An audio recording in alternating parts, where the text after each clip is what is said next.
May is Mouth Breathing Awareness Month, and it's something that I talk about a lot. So, this is going to be a short one today. Many people mouth breathe and they're completely unaware that they do it. I was one of those people. I knew I was breathing through my mouth at night, but during the day, no way, not me. Say it ain't so. No one wants to admit they're a mouth breather because you get made fun of for that. Mouth breathing has a certain stigma attached to it. If you're a mouth breather, it's not something to be embarrassed about. Putting all that aside, since wearing masks for over 2 years, it has become a major health concern. More and more people are mouth breathing and are unaware of it, especially our kids. Breathing possesses incredible power over our health because it provides our body with oxygen and removes excess carbon dioxide to help you stay alive. However, the way you breathe, whether fast or slow, shallow or deep, sends a message to your body that affects your mood, your stress level, blood pressure, and so much more. Mouth breathing is an underdiagnosed and underdiscussed health issue that we need to pay closer attention to. What's interesting about mouth breathing is it's both voluntary and an involuntary process. While our body breathes automatically, you also have the ability to consciously control your breathing, whether you breathe through your mouth or your nose. Simply by changing the way you breathe, you can actually influence your health in a variety of ways. Whether you're a parent, a healthcare provider, or an adult that has spent your entire life breathing through your mouth like me, you need to know that it is a big deal and you can change it. We should always breathe through our nose. We were meant to breathe through our nose. When it goes through your nose, it warms, filters, and humidifies the air, and you get that nitrous oxide CO2 exchange. When you breathe through your mouth, it goes right into your lungs. CO2 is not just a waste product. It has an important job to increase oxygen uptake in your body. When the CO2 is low, it changes your blood pressure, your pH, your hemoglobin, the ability to release oxygen to your cells and uptake it better. It also can lower your blood pressure if you're breathing correctly. Mouth breathing can elevate your heart rate, elevate your blood pressure, resulting in fatigue and dizziness. Breathing is also associated with poor posture. Mouth breathing starts when you can't get enough air through your nose. Your mouth takes over and forces you to breathe through your mouth. It can become a habit if not corrected. So awareness of how you breathe is going to be really important to be able to correct it. Respiratory function is controlled by the brainstem as a part of your brain, and it controls the basic things that you need to keep you alive, like your heartbeat, breathing, oxygen. So we need to breathe, whether you're unconscious or conscious. We still need to breathe correctly, which is through your nose. Just because breathing is an involuntary function doesn't mean humans are unable to control it. It is something that you can absolutely control. And we usually just breathe without thinking. I don't think about it, but you can change your breathing patterns, especially if you know that you're anxious, have anxiety. Hyperventilation is what happens when you overbreathe and you're breathing too fast. So slowing down your breathing, especially when you're anxious, is going to help you a lot. You get 18% more oxygen to your brain, more oxygen uptake when you breathe through your nose. And oxygen is the number one element we need to survive and thrive. We can't live without it for more than 4 to 6 minutes. Breathing through your nose slows down your breathing, regulates your body, improves oxygenation, has a calming effect because it affects your parasympathetic nervous system. When you mouth breathe, you are always in fight or flight, and it's affecting your sympathetic nervous system. So I've joined with the Breathe Institute and other myofunctional therapists to bring awareness to mouth breathing. So why is mouth breathing bad, and what are the red flags?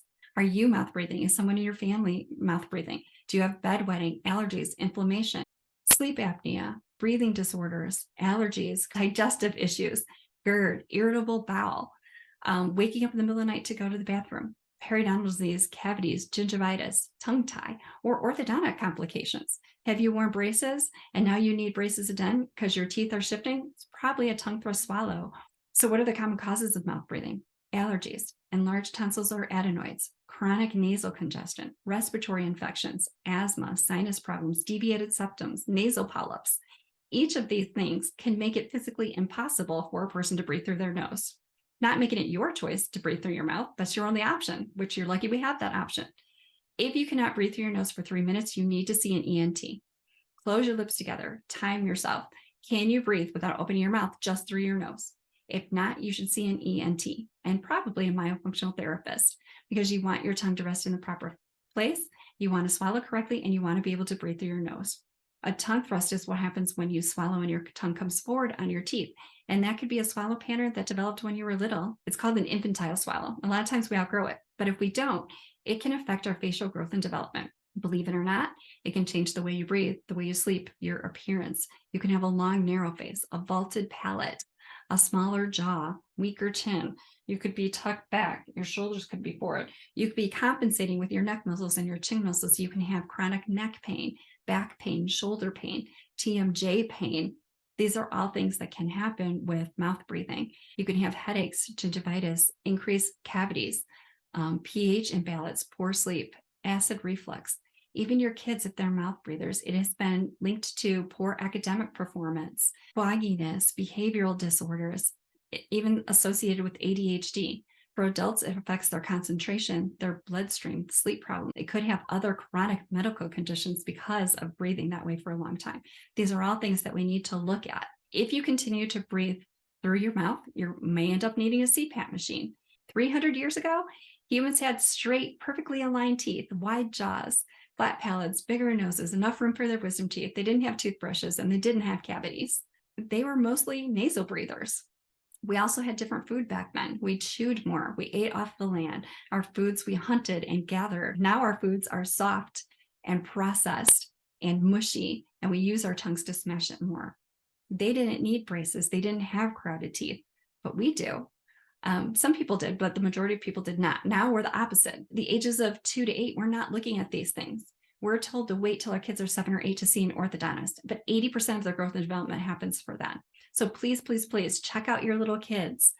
See how they're breathing. How are they mouth breathing? What's happening when they're chewing and swallowing? And you can get a free consultation with a myofunctional therapist. Sometimes it's $99, sometimes it's $200, sometimes it's $250, depends on the myofunctional therapist. But you can get help. As myofunctional therapists, we have 4 goals. Retrain your muscles, lips together, tongue in the roof of your mouth, breathe through your nose, and push your tongue up and have a correct swallow pattern. We can help you. We can help get you to where you need. Studies show that incorrect tongue posture is one of the main reasons for a lot of these signs and symptoms. We either grow out of it or we don't grow out of it, depending on how we breathe and what our habits are. Mouth breathing is not something that's good for us, and it will add or contribute to chronic illnesses. It will extend or shorten our life. What can you do? You can find a myofunctional therapist. You can talk to your pediatrician, your dentist, an airway dentist, an airway orthodontist, an ENT, someone that knows a lot about it. But if your kids are not sleeping, if they're tossing and turning, if their pillows are ending up on the floor, if they're having behavior problems, if they're being diagnosed with ADHD, they could have these problems. Our ability to breathe affects how we function, how we sleep, and what kind of life we live. You can make a difference by sharing this information. It's really, really important. We start and end our life with a breath. We should really be looking at how we're breathing if we want to live healthier lives, if we want our kids to live healthier lives. We can change it for them. And we can look at these things and get them help and intervention before they need to have surgery and a huge palatal expansion. So hopefully you can see how important your mouth is to the rest of your body, how your mouth is a warning sign into what's happening in your body, and that a healthy mouth is a healthy body and a happy, healthy life.